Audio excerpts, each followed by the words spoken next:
them for every cent. They're really undermining his effort in some way.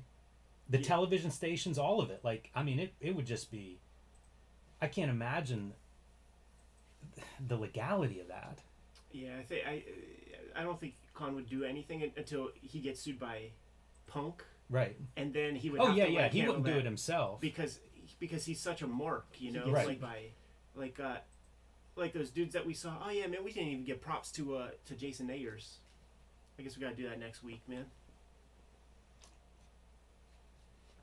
Yeah, it just sounds like I say, it feels like it's a Dark Side of the Ring episode.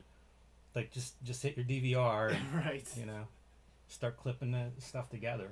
And I think it will be funny because like the little shit that Cornette like leaks out,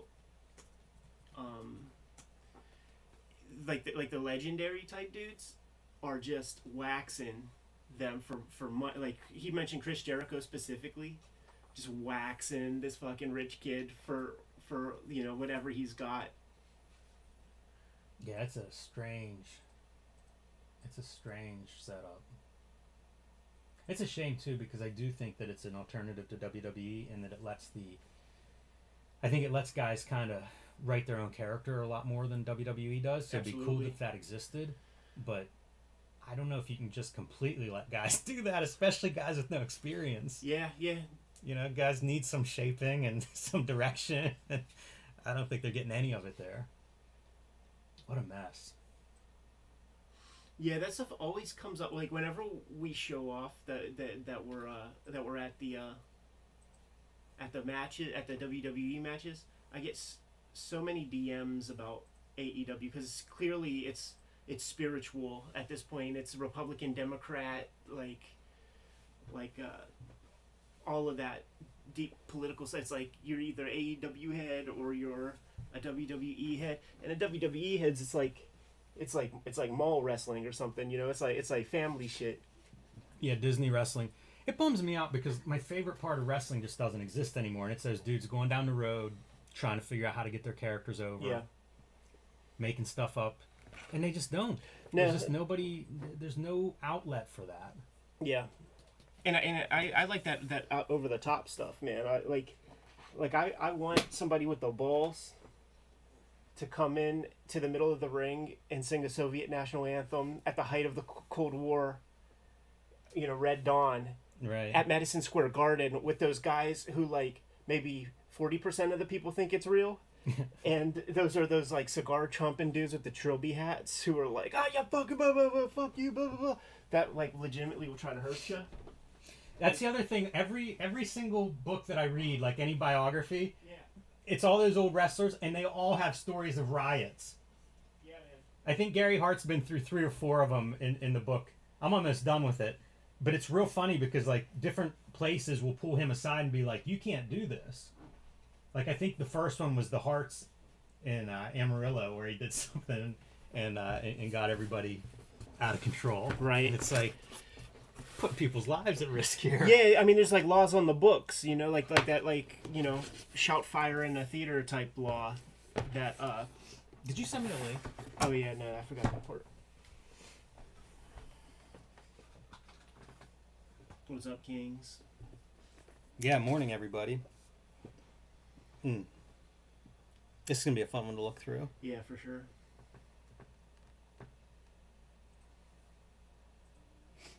Yeah, the riot stuff in old wrestling is hard to imagine. I had to take my kid brother to the hospital for this fucking kid bit his hand and like ripped his hand apart, and then like because my brother was playing heel and somebody in the audience, he got into a fight with somebody in the audience, they bit him. My brother and his people fucked him up.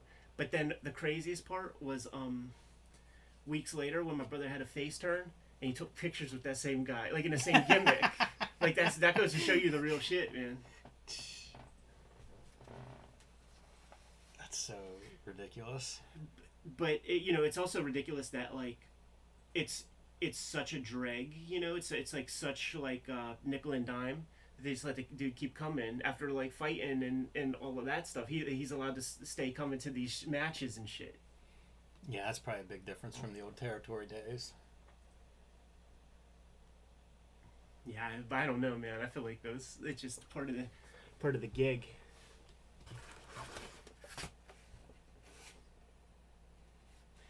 You know, there's that whole bit where the WWF, and I just can't call it WWE because that's too Orwellian to me. That's 2 + 2 = 5 type shit. Where like they would have the main event at the middle part of the show so that like superstar Billy Graham could get out of there and not get fucking slaughtered.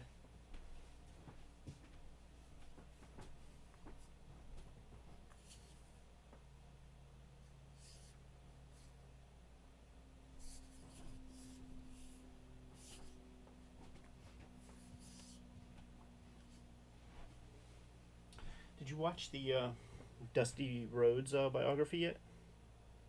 Yeah, I think I saw that one. Yeah, I haven't seen that one. I have some Dark Side of the Rings that I haven't seen yet.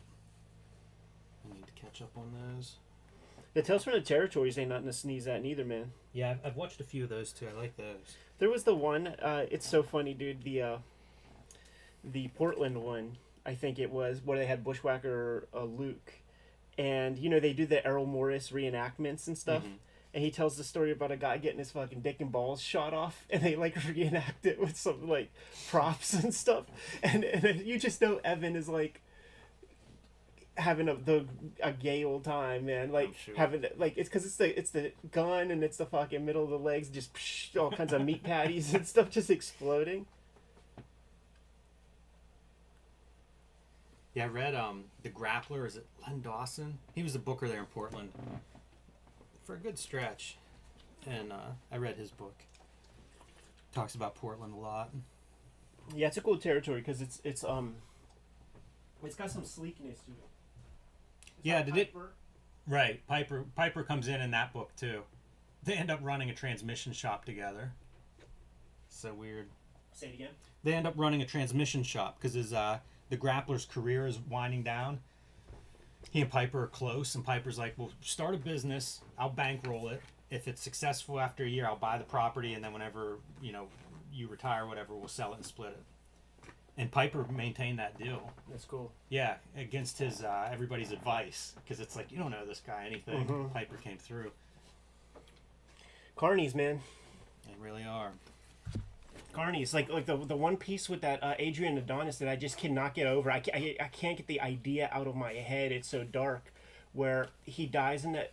And I've told that story half a dozen times already. Right. Like, this is the scummiest. It's the darkest thing ever, and it shows you the carny nature of that business, how deep it gets. Where like other wrestlers are driving by, notice that, hey, that's Adrian's car. Like, let's go see what's happening. And then they fucking rob his body. They take his rings off and take the money out of his wallet and shit. It's so hard to believe, and it's hard to believe that kind of story gets out. Right. You know what I mean? Like, yeah, that's also not just dudes that are the worst of the worst, but also not afraid to tell it. I guess it's how it must get out, right? How would they know who did it if they didn't? Yeah, repeat like, it to somebody? yeah, like I guess so, man. Because that's the part I was wondering. It's like, how do you know that, like, his rings got robbed and his wallet gets robbed and all that stuff? Cause like the wife seemed like she just knew something was off or something. But yeah, I guess. But you would think that those kind of dudes, like, have like a what's the honor among thieves? No, like the what the fuck is the muerto, like the fucking silent mafia shit. Like, you know what though? You know it's not true. Like, every podcast, every wrestler person I've ever heard is how much wrestlers talk. Yeah. Which is funny considering kayfabe. Right.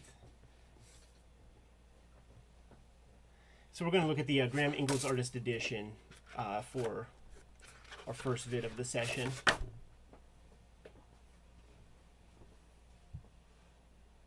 The Grappler tells a great story early on. He's working Mid-South and doing good, making like $2,000 a week, carrying, I think, 2 belts at the time, like, at a great spot.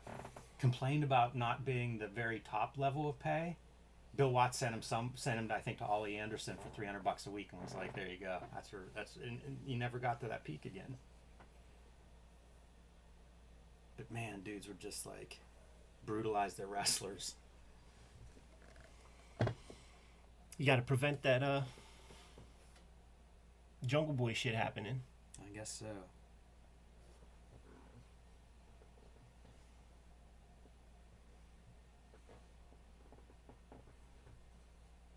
How about that shit, dude? Yeah, right off the bat. And right outside of the camera frame.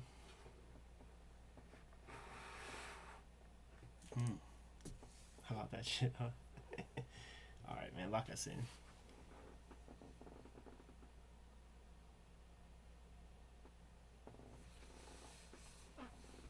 You all right already? Yes, sir.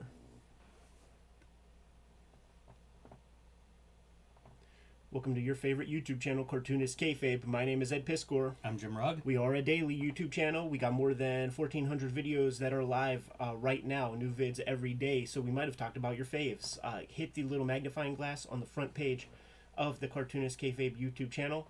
Pop in the titles for your favorites. And if we have not talked about your faves, please put something in the comments so that we can get those books to rise on our to-read piles. We also have a Patreon for our supporters to mitigate the kayfabe effect. The King Kayfabers are hanging out with us right now in a live stream chat room as we're recording these videos. They're getting all the vids before anybody else. And sometimes these books we talk about, they go out of print or become very, very expensive. So it's a shot to get the books before anybody else. This is going to be on the inside. But today we're going to be looking at the Graham Ingalls EC Stories Artist Edition. They've been making these artist editions for quite some time. They sort of got things popping off with like the Rocketeer and the Wally Wood, and I do not have that Wood one. We need to look at the Wally Wood one. Hey, I lingered on this cover just to look because we often talk about the textures that the EC artists all employ. This dry brush edges is something I haven't seen before. It's really organic. I think Ingalls brings some of that to the table that sets him apart from from everybody, but from his peers at EC. But I also wanted to focus on like that cover image is striking. Oh, it yeah. may be the best artist edition cover I've seen so far. That is really shit, man. You know, like like sitting here looking at this thing full size. What a cover image. When I heard that they were going to be doing the Graham Ingalls artist edition some time ago, this is a cover that I absolutely wanted to see the original for because of the very interesting color that was done, because there's a lot of like greens and blues and browns connecting. I assumed that it was Marie Severin, but there's so much modeling and things happening on that cover that I think maybe Graham might have had some hand in that. And what you're seeing with this red, that's calling out holding lines. So they'll be coloring up to that edge, but probably leaving this, skull colored or something. That's an amazing image. It's very striking. I love these things at this size, and some pop more than others. Like we talk about the end pages all the time. Wow, what end pages, what drama. That quintessential Ghastly Graham Ingalls face. Everybody has that face. These kind of droopy, diamond, almond eyes. Same kind of proportions. All that feathering and lighting. This is something that Bernie Wrightson would certainly employ in his work. He's like a mixture of Frazetta and Ingalls. Yeah, this hand could be right out of a Wrightson. This hand. Yeah. His predominant title was The Haunt of Fear, where the old witch was the main horror host of that title, and he created the iconography of like what the old witch becomes.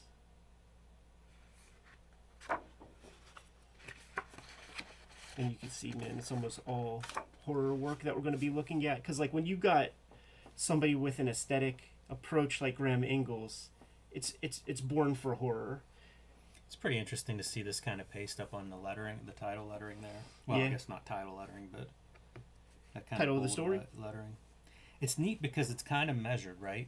But at the same time, it's not straight. Right. It's so bizarre. Yeah. But he has like it's like a wet style. Everything looks humid. Yeah, he's the zombie guy. Like they would write the stories for the artists, and with Graham Ingalls, you want rotting flesh. You see a fair amount of that dry brush technique, which again I just don't see that much on the other EC guys. And you know what? It doesn't exactly translate into the printed page. So this is like one of those artist editions that like we're very lucky to be able to get to see this stuff. I'm looking at the complication of that right there. Like, what does that look like in print? Yeah, I can't imagine this stuff printing on newsprint. I feel like we say that with every EC edition, but it's so true. Like the density of marks always surprises me. It's why you kind of have to have these. You know, like if you're a real EC head, you really, you know, the Russ Cochrans do a great job because it prints directly from the original plates and stuff. Really strange patterns on that drapery. It's all practical though. Ingalls almost never used other materials, so he's getting all of his gray tones just with that brush. I guess the vegetation is going ham on the people in this story. Look, we're going a little Evil Dead 1. Amazing. What I think this might indicate is I think a lot of those guys would do their lettering themselves for their titles and stuff, and I don't think he's very interested in that. When you start to see these kind of pieces, man, that's another Wrightson approach where like Wrightson would create those like monsters that come straight out of there, and hopefully we look at like the specific covers where like the Unmen or whatever those guys are called, the Annie Men, come from. Heavy on the whiteouts here. Yeah, you do see a fair amount of white media. It's weird when it's in margins. Yeah. Like, what are you knocking out there, you know? I think just smudges, you know, because like that stuff might show up, you know. And so maybe the margin ones might not even be him. But that could be. But when you see the whiteout in the artwork, it's an indicator that the guy gives a fuck, which you couldn't take for granted in these early days. But we said it before, EC paid the best, so they wanted some proficiency on the page for sure. I feel like Ingalls knows too much about like rotting flesh, you know, like dehydrated raisin eyeballs and stuff like that. Like his dad was a coroner or something. Yeah. And he tagged along, bring son to work day. I think they would do that stuff, kind of like, you know, that part of Fast Times at Ridgemont High at the end, man, where they're like going to the hospital and looking at, you know, drunk driver victims and stuff like that. Like I think that was a thing that was done. My dad had stories about going through that kind of stuff. There's your blow up panel for your end pages in the front too. Interesting choice of all the dynamic imagery we're going to see. Just like a quiet, still moment. Yeah, it is really interesting. You know, how do you pick from 100 of these pages? It's true. You know, 500-600 panels to choose from. You will see actual EC Horror Host drawings that Wrightson does. I think even for Comics Journal in like the 70s, that sort of take from this kind of image. This is something I would steal from these guys. Is you see like those obvious black and white, but then when you get back into like these other elements that are just gray, even though they're literally black and white, but they read as gray. Yes. I think that's a technique that I don't see that often in contemporary comics, but I don't know why not. Yeah, it's worth noting and it's worth paying attention to. You know, I'm working in black and white for the first time in a long time, so I have to make note of this kind of thing, and it sort of functions as focal points. Like clearly this is in focus, clearly this is in focus, and this stuff not as important. And by the way, you can do those grays. There's 1,000 ways to make grays. Yeah. You know, it's not like you got to copy that one method. Messy artist, you know, like I bet a lot of this schmutz, you know, this coffee and stuff, man, I bet you that's Graham. You always love like a big thumbprint there. Dude, we're gonna be able to get into Graham's iPhone now. That's pretty funny lettering. Right. That's like real outsider. You know, Rory Hayes might have lettered. might have stolen that one. That's why he used the balloon font paste ups, man. I wonder if they had morgue files to figure out like character designs and stuff. I bet he didn't because all his guys kind of look the same.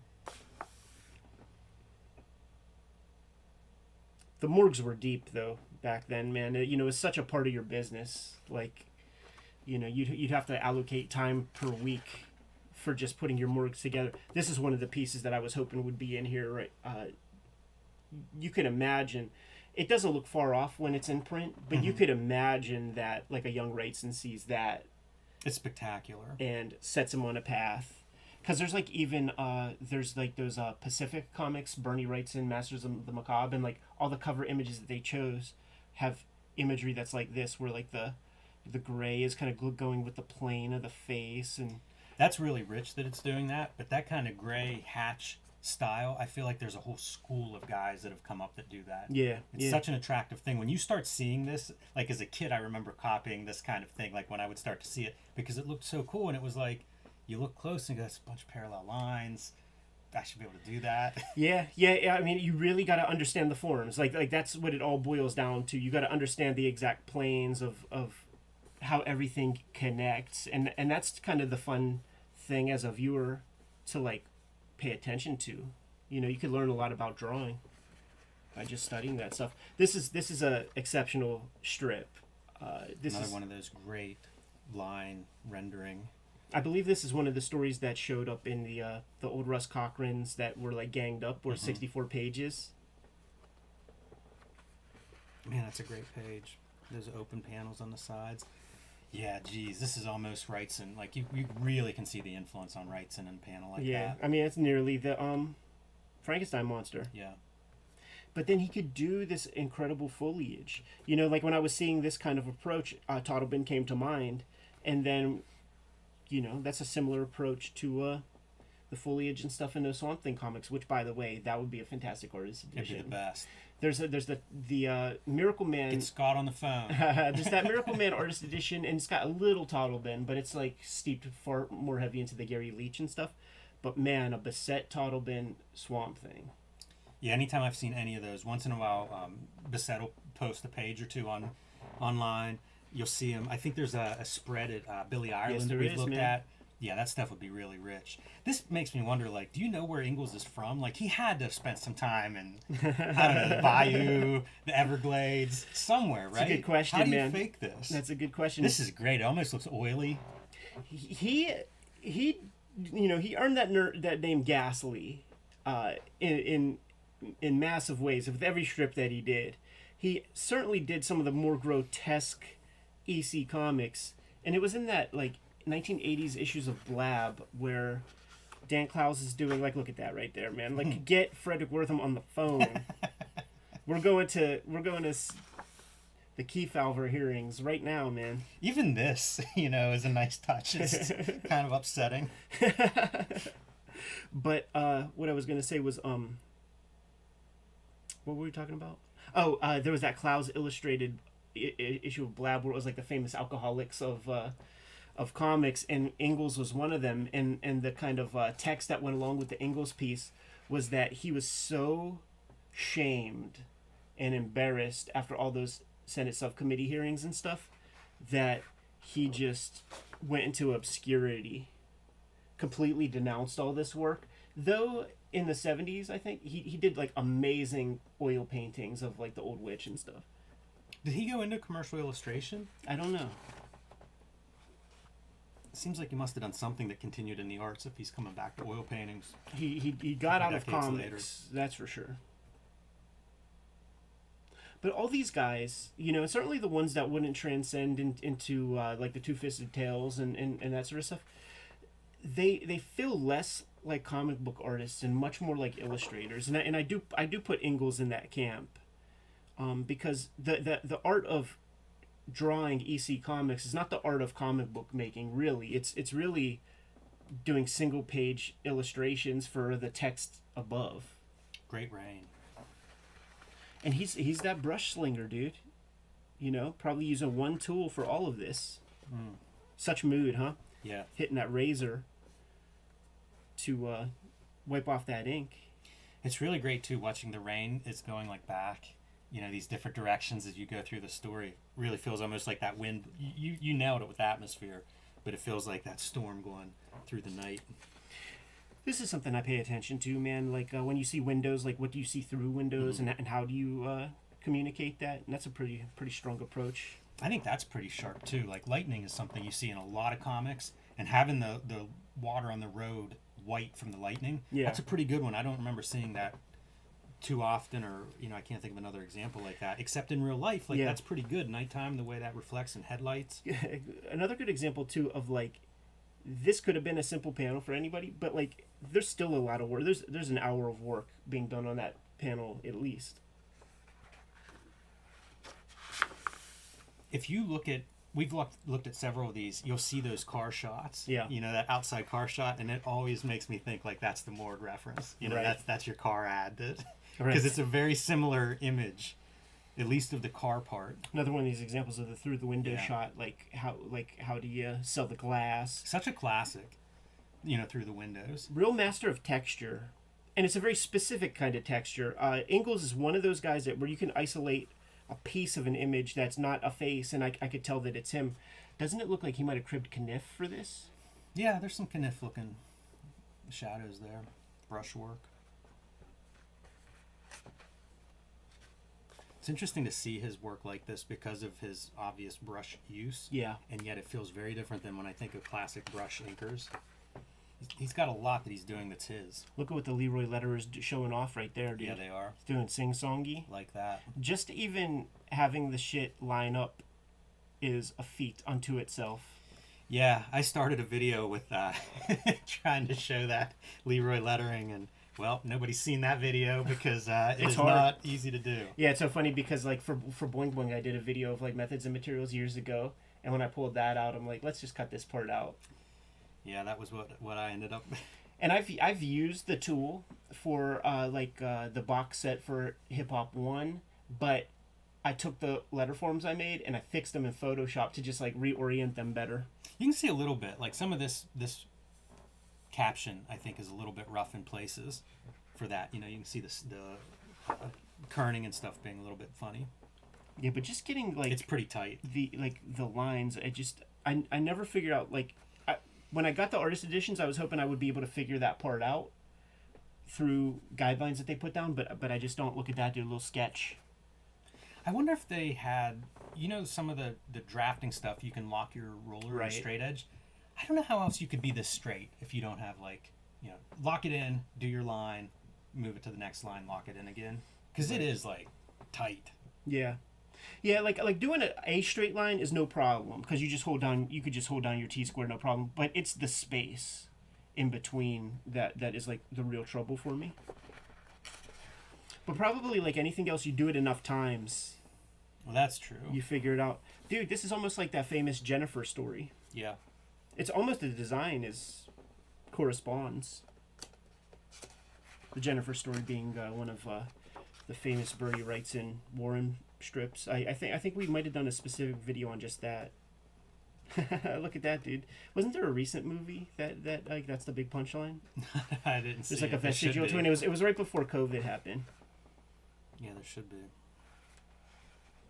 Very pulpy, magazine cover type illustration there. That's very classic lettering, that spider.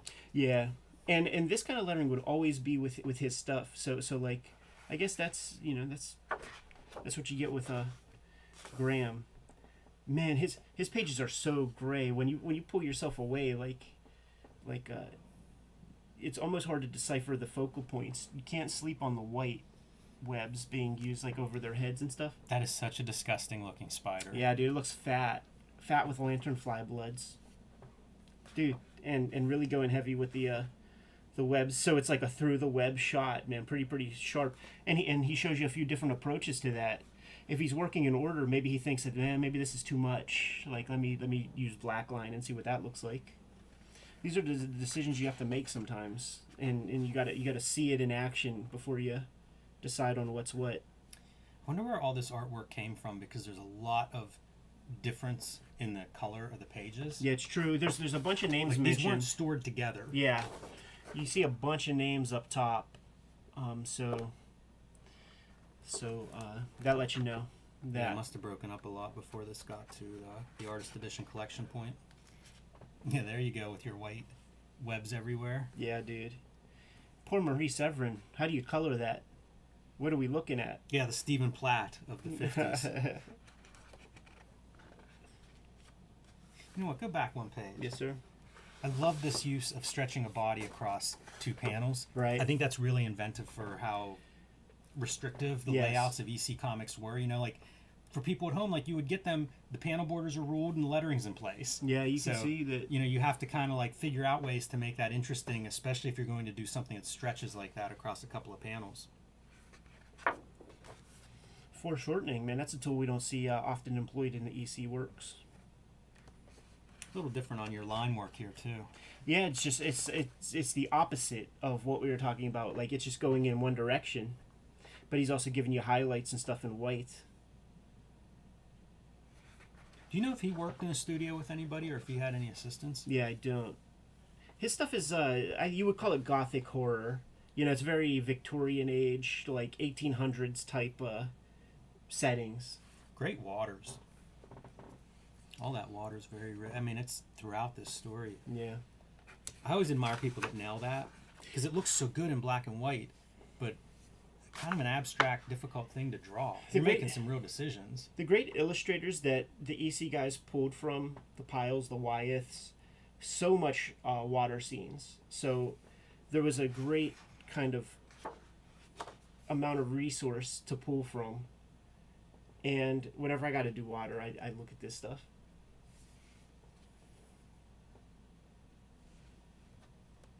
He gets ambitious angles too. These like real low angles. You mentioned Evil Dead earlier. I feel like this is a Sam Raimi-esque kind of thing, you know, having those weird angles. It works well with horror for setting a mood. Yeah, especially if you got some kind of chud that's about 6 inches high. Let you know it's coming. What is this here, man? Some kind of quilt?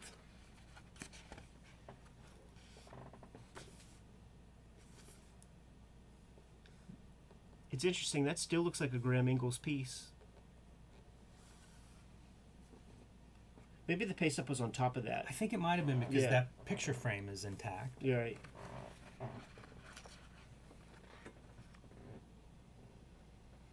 How about that for a car in motion? I don't think of Ingalls as doing like cars and dynamic cars, but that looks great. Yeah. The lettering effects too really help. It's probably a good example of using lettering, you know, to aid your illustration. Okay, this is cool, man. This is the this is the EC Pictofiction books. So like when Mad becomes a magazine, they try to spin off the EC Primo titles into magazine format also. And that's what we're looking at here. The illustrations for that. These guys, they went extra on the illustrations there, and because it was printed on better paper, presumably, they would use different materials and things. Oh, so this is a redo of an old EC strip. Like I remember this one, man, where the dude's vestigial twin. He's like a two-headed monster.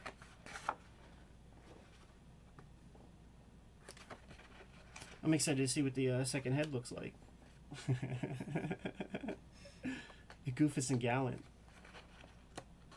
Is that a duo shade kind of board? No. You know, with the no, I think like pattern. Oh, you know what?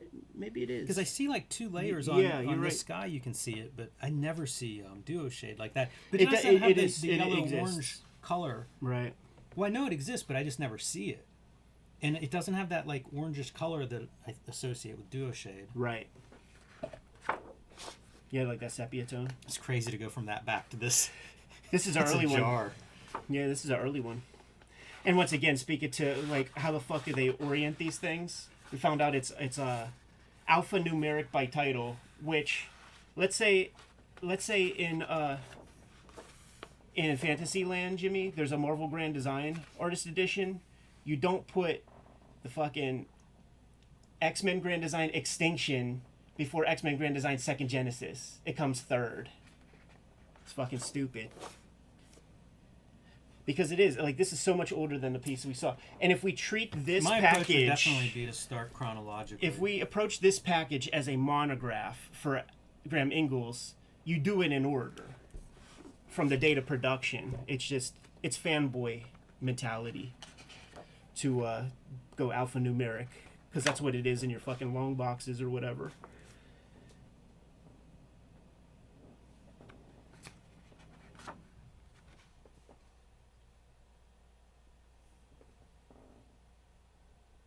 He could set that mood, man.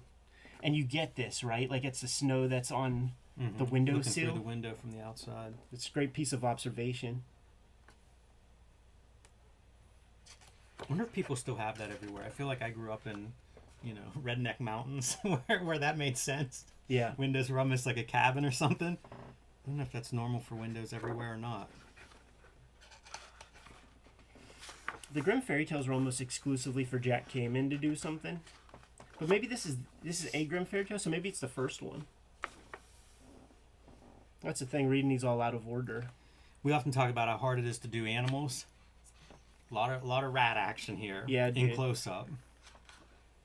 And it looks right. Yeah, it looks good. Hard to do. It's one thing to draw a static animal, but animals like running around and doing animal things, not easy. Nice silhouette. It's interesting that he like lends to this kind of like Prince Valiant era type stuff, because like that just seems like a headache amount of reference that you need to have to like draw that kind of shit. Like a period piece, you mean? Oh yeah, of this kind of period. Real easy to get stuff wrong, and he always feels right. But then, you know, like, could handle his modern day stuff. A guy who could draw a good chandelier, I always give props. Yeah, I wouldn't want to draw one. I think staircases. I have a great admiration for a good staircase. Yeah, for sure. Some more sketch work, man. Always happy to see that. Yeah, it's one of the great bonuses of seeing the original art pages.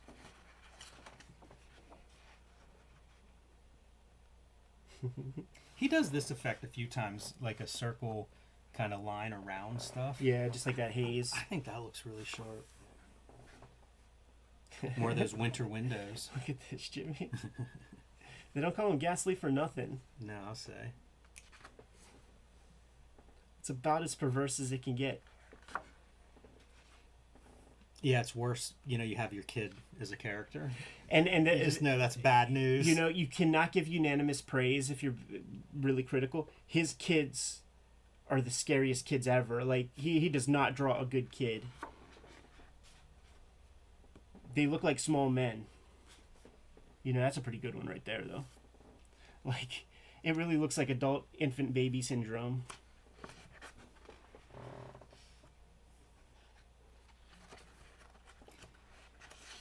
He does very good eyes. I've been staring at the eyes the last maybe dozen pages. Yeah, they're these kind of very droopy. piercing. Yeah, they're these very droopy.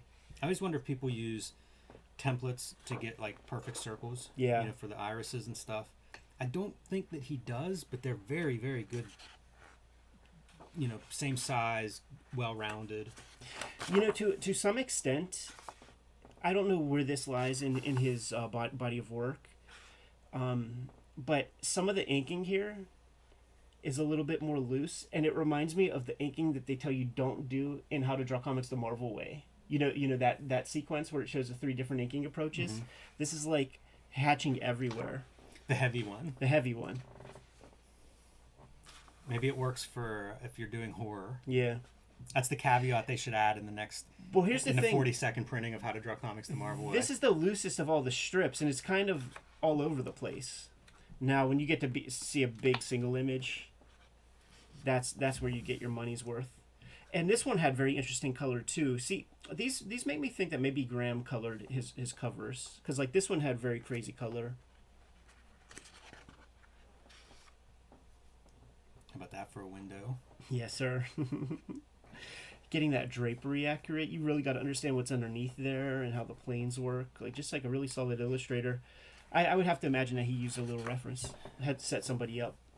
I would like to rule this out and see if the perspective's accurate, because these two look parallel. Yeah, it looks isometric. Yeah, maybe even these ones. But yeah, it works, weird. You know? It works great. But it points to, I don't think you always need accurate perspective in comics. And Sure. I think sometimes super accurate perspective actually ruins the comic illusion. Sure. Yeah, extra boring sometimes. Get more and more comfortable with those color holds, huh? For that soupy sky. Commented on that plenty. Wow, look at that banister. I wonder if people watch these videos and go, who gives a shit about stairs? They're hard to build, they're hard to draw. Yes, sir. And double lighting with the brush. Mm-hmm.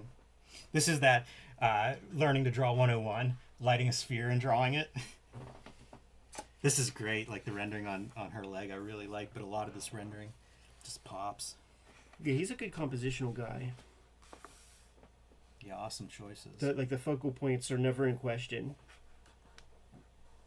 Look at that, man. We got to call the Senate to order when you see some shit like this. Very Lovecraftian.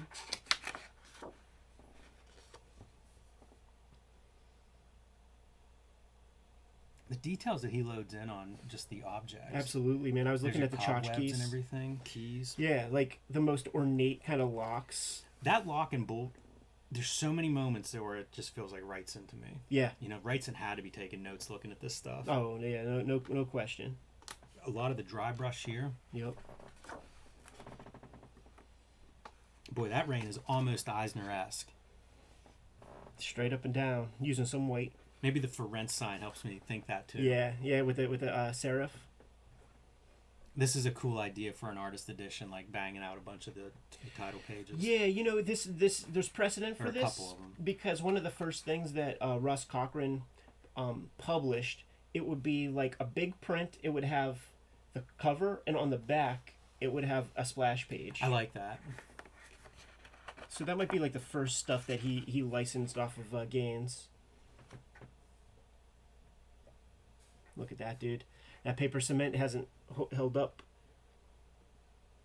Just so much motion in the atmosphere. You never see that. Yeah, and what a contrast to this. Totally. Where it just feels like it's about 114 degrees there. Yeah, dude, and it's High it's humidity. it's parallels. It's a grid. It's a horizontal and vertical, and this thing is diagonal. Once again, the great eyes. Another example of just like master of texture. You're never confused about what anything is, man. And the thatched roof is different than the boggy trees, which is different than this water texture and these like willows or whatever. There's the man, JFK looking motherfucker.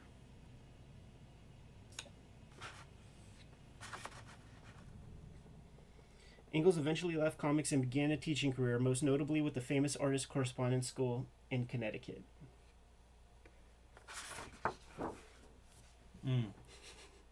That face feels really accurate. It feels like if you uploaded it to Facebook back in the day when they would like auto tag people, that might tag somebody and offend them really, really a lot. It'd be hilarious to do that and see pen lines. Yeah. All these fine lines are pen lines.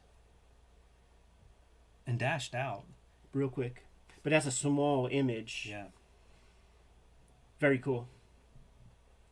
Yeah, that's awesome. Jimmy, we got to get that Wally Wood one under the microscope sooner than later. It was my first one. It's the one that got me hooked. You know, that was my that was it. That's what got me onto the the artist edition fix. Kayfabers, like, follow, subscribe to the YouTube channel, hit the bell so that we can notify you when new videos are available. We are a daily YouTube stream, so take a look at our catalog. There's a search box. If you hit the magnifying glass on the front page of the Cartoonist Kayfabe channel, you'll be able to see what we've covered. You'll be able to search for your favorites, and if we did not talk about your favorite comics, make sure you put something in the comments so that we get those comics a little bit higher on our to-read piles. We have a Patreon for the King Kayfabers to mitigate the Kayfabe effect. There might not be very many of these Ghastly Grimm Ingalls Artist Editions out there any longer, man. So the King Kayfabers are getting their first shot at getting the copies that might still be in stores and the cheapest copies on eBay, Amazon, places like that. Ultimately, the videos are brought to you by the books that we make, and it's time, people. The Hip Hop Family Tree Omnibus is going to be in stores in October, which means your comic shop needs to order it right away. 504 pages, 140 pages of extras. The pre-order people online who don't have good comic shops have claimed a lot of these, so you cannot take it for granted that this will just show up at your shop. You got to let your comic shop owners know to stock this in time for its release on October 18th. November comes X-Men Grand Design Trilogy trade paperback. This is going to be paperback size, smaller than the big Eddie P size books, but it's going to include all of my X-Men Grand Design works. Some of those volumes are out of print, so this will be your way to get all those comics in one fell swoop. Red Room is the current focus. 2 trade paperbacks of Red Room are out there right now. Trigger Warnings and the Antisocial Network that have some EC inspiration, by the way. You think? Each story is completely self-contained, but there is a new round of Red Room comics that are out there, and Crypto Killers is the last mini-series. As of now, I have the comps for the first 3, but 4 issues might be out by the time you watch this video. The 3rd issue has this backup feature that is the first appearance of the characters that I'm going to be covering in my daily comic strip, so make sure you grab this one because it's kind of a hot key, and the daily comic strip is on my Patreon right now. I'm going to release it to the wider world January 1st. 2024. But you can check out the first couple episodes right now. I put new strips up every Tuesday. Jimmy, what do you have? Time to order Street Angel Princess of Poverty from Image Comics. It'll be out in November, but pre-orders are available now at your local comic shop. Princess of Poverty collects all the Street Angel comics that are not in Deadliest Girl Alive, also from Image Comics. Together, these two will make a set of all of the Street Angel comics that I have made up to this point. Hulk Grand Design, the treasury-sized edition, collects all of the Hulk Grand Design comics, along with some behind-the-scenes and some greatest hits of the Hulk. That is out of print as far as I know, so pick that one up now while you can. And I have been making zines. The BW zine and 1986 zine, both focused on the Black and White Explosion and the Just Greatest Year in Comics History, 1986, and True Crime Funnies, featuring 3 nonfiction stories, including a very true crime story, but also a couple of wrestling yarns. You can pick these up right now on my Patreon, patreon.com/JimRugg or jimrugg.com. There are digital copies available there, and print editions will be coming soon, so keep following me to see when those are available. There are some other ways to support the channel. Jimmy, if you'll let the people know. You can subscribe to the Cartoonist Kayfabe newsletter at the links below this video. You can also find Cartoonist Kayfabe t-shirts, merchandise, hats, fanny packs, mugs, stickers, and lots more at our spread shop. That link is also in the show notes under this video. All great ways to keep the channel going. Give them those marching orders, Jimmy, and we'll be on our way. Make more comics.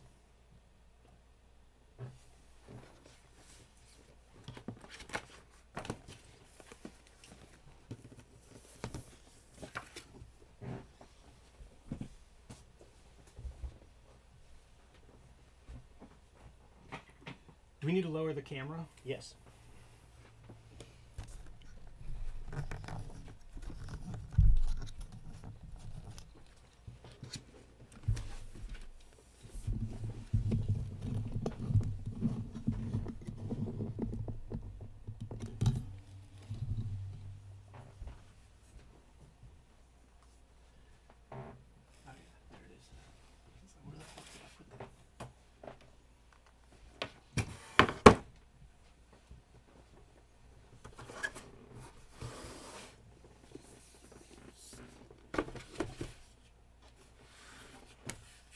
Timothy, these are considered 2-up. Yeah. I don't know when that officially switched. Must have been mid-60s, somewhere in there. Because Kirby was doing 2-up to start Marvel Universe stuff. Right. And then it changes when he's, I think, on Fantastic Four. So sometime in the mid-60s, I think that changes probably across the industry. But that 2-up thing is one of the great features of the EC Artist Editions. You know, I'm sure I've said it before on here. But I bought that Wally Wood one because the first time I saw it, I just never seen anything like that in my life. Didn't plan on buying a $150 book until I saw it, and the 2-up size was a big reason why. Like, it's astounding to see this artwork at that size. Yeah. That was just an era where I was just too broke, man, or else I would have had that thing. I definitely rejoiced in checking it yours out, and I borrowed it off of you and Tom before. Like, sat with both of your copies to just like really pour over this stuff. One of the few that they've reprinted. You know, I think there's a couple prints of that. Yeah. Rocketeer's been reprinted. And Yeah. I don't know about others. There's probably a couple This other Frank ones. Miller one that's coming out is called Frank Miller Artist Edition Daredevil, but it's just a reprint of his Artifact Edition, and the same with the forthcoming John Byrne one, which I got that one pre-ordered because like I missed that What the is first that? Is time. that X-Men. best? Okay, yeah, that got to be a big seller for them. Yeah, it went fast, man.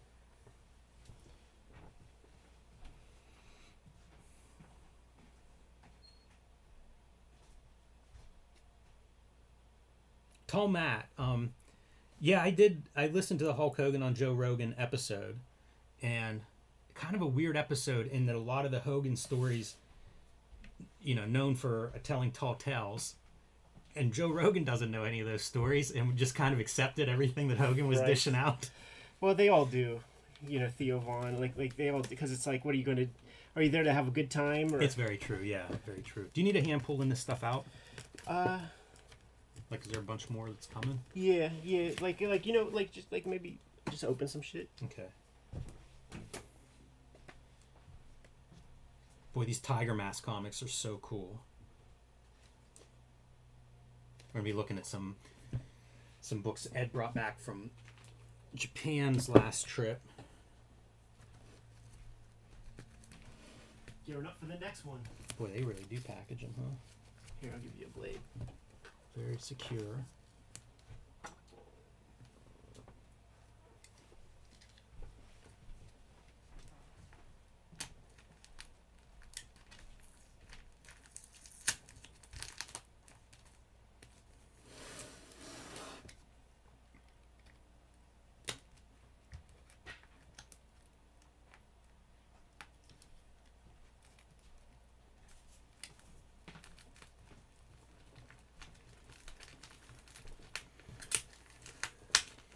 One of the interesting things I found with Hogan on Rogan is the idea of like which wrestlers have survived and have kept their wits about them. You know, that can be like go out and speak in front of people. Right. Hogan's been on like his sobriety tour, I feel like, talking about quitting drinking and everything, and he sounds good in these appearances. Just in time for his CBD spiels. Yeah, right.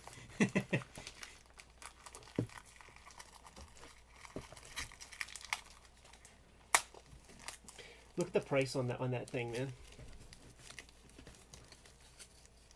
Is it there? It's on the plastic. It's like 1,800 yen. These Cobra covers are amazing. Wow. That's wild.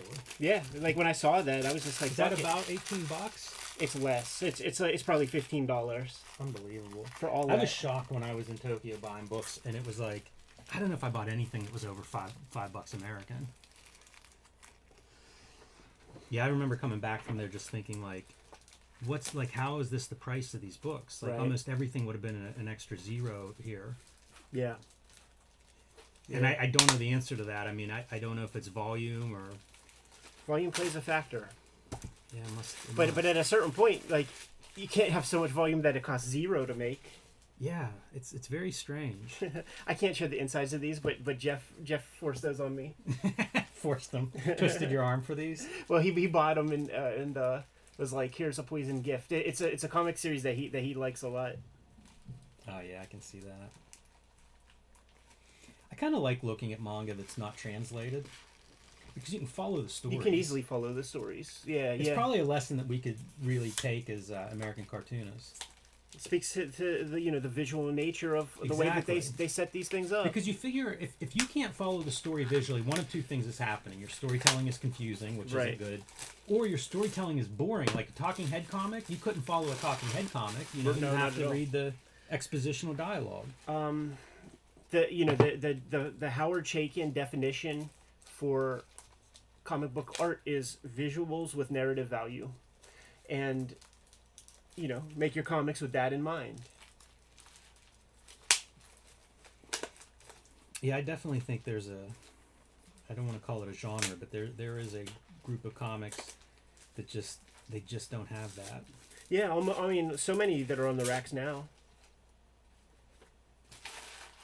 And really, since the turn of the century, these are two Kaze Shinobus that I didn't have.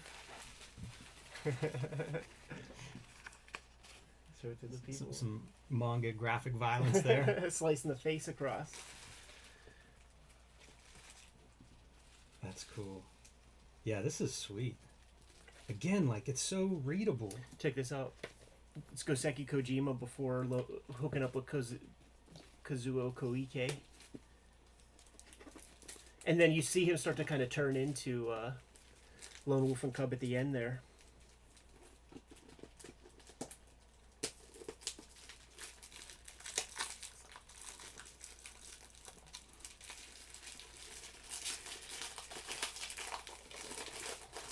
Yeah, you can see a lot of him on these pages. Yeah, as it progresses. Yeah, some of it could have been right out of Lone Wolf and Cub. I also look at this stuff and I think like these pages are beautiful, right? But at the same time, how many of this page could you draw in a day? 10? You know, like it doesn't hurt to look like I don't look at it and think like, oh, Shortcut City, Right. I feel ripped off. I don't know what that is. Like it's something that's really functional and works well. He like there's a lesson there I'd like to take. He's figured that out, and I think that you have the solid underdrawing, you could handle that, but I don't have solid underdrawing. Like I couldn't support that and do it that fast. Like I have a lot of work to do where that's concerned. Yeah, there's a real economy in the Except way Blade this over stuff is drawn.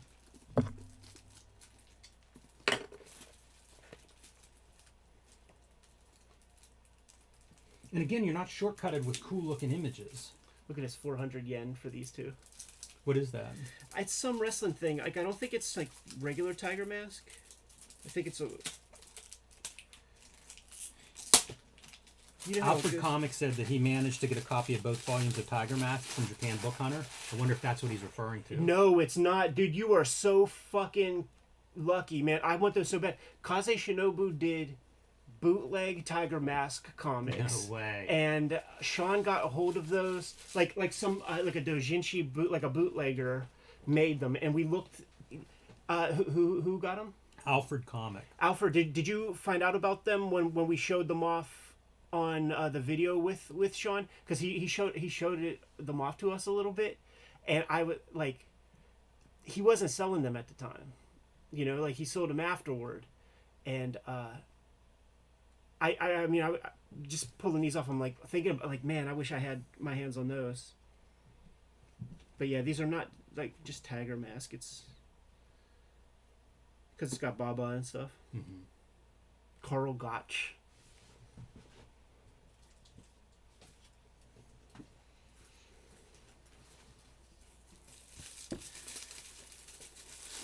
I was using these shits like poly bags, but you don't have time for that.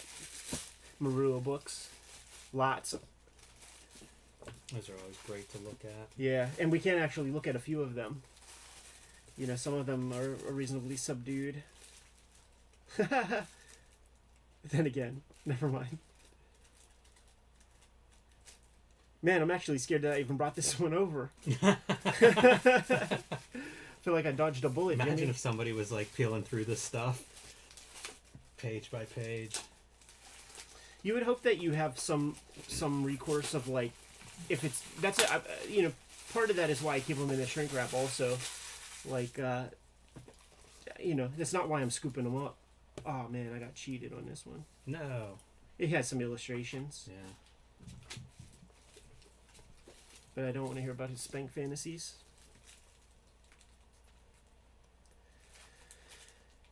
This was really sweet. Yeah, This is a nice piece. This has a lot of like spotting blacks and stuff that I don't see in all his work. it's true. And like you'll get to the stuff where that made me nervous. Uh-huh. We won't cut those open. Yeah, this is probably not one you can show the inside of. But there It's are so some... funny because like relatively tame cover, Yeah, exactly. absolutely no go on the inside.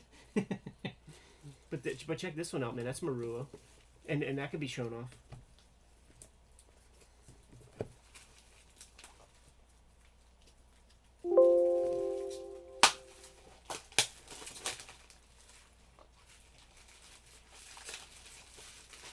I plan on scooping up a lot of Marua when I'm out there again. This next go round. It's funny, like these guys who have like There might be 50 some books. reputation here, but only a couple of books translated, and then to think that they have this massive body of work. Might be 50 books. Yeah. Can you pass me that plastic? I'm gonna take care of that and then. Yeah, this is really nice. I'd like to see his stuff like arranged chronologically too, to watch that evolution. Yeah, you could easily tell looking at that stuff. There's like earlier pieces. I also wonder if he makes stylistic choices based on the stories. Yeah. Man, this guy can draw. When I got Netflix for the first time, there was a comic strip, like that Molly Crabapple chick hosted this documentary that talked about, like, you know, sex in comics or something like that, and they talk with Marua, like they have a segment with him on there.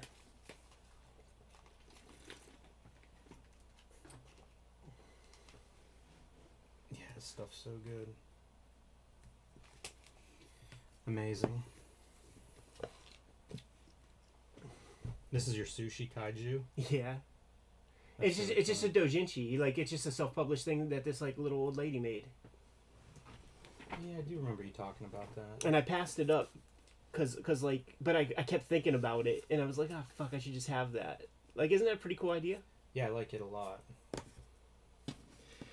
It's beautiful illustrations. These here are a revelation too. What are those? Super avant-garde. Like, I think it's a girl, and I think that she was published. If you remember, Top Shelf put out that Axe magazine stuff. Like, I think she is a participant in that. But it's very avant-garde, very I like that art. Those covers look awesome. kinetic. style.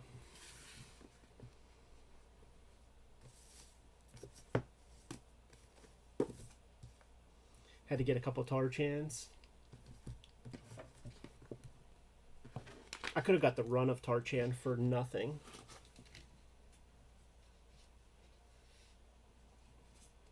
Yeah, this tells the story. Like, on the out... Well, I'll say it on the thing. Hey, notes on shirts, everybody. This is Craig's CK shirt. I don't know. They must be for sale somewhere online, but I'm not sure where. Yeah, and he shows up in the channel, so... Yeah, if you see him comment, maybe ask him about it. He's around on social media and stuff. Yeah, it's a great shirt. And then that 1986 shirt last week I mentioned was Sisters in Christ. Yes. So you could probably track those down. I don't know, again, if it's something that's for sale online, but I'm sure if you contact them through their social media, you could probably arrange for a copy for yourself. Christly Sisters on Instagram, I believe.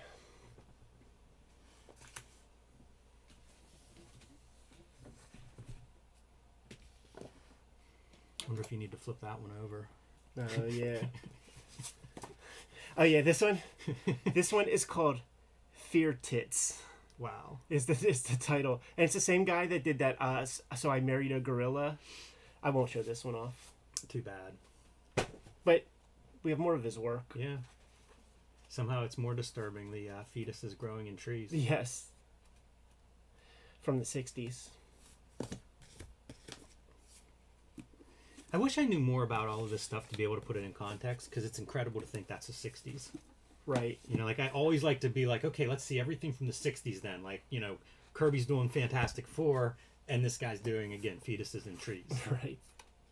But it looks great, and you think, like, how does this spring up? Like, who's kicking down the doors with new ideas whenever something like that shows up? Is there lineage for that, or is that just someone kind of goes off the rails and invents something new? Yeah, I think it's Garo and the Gekiga movement. Like, I was kind of like breezing through the Tezuka book, and it talked about, like, in the late 60s, like the children of Tezuka still liked comics, but like they were sort of done with his format. So like that opened the space for the Gekiga movement, and like that's where like you read the Tatsumi book, and then you see like the establishment of that brand of creator. You know, the Google 13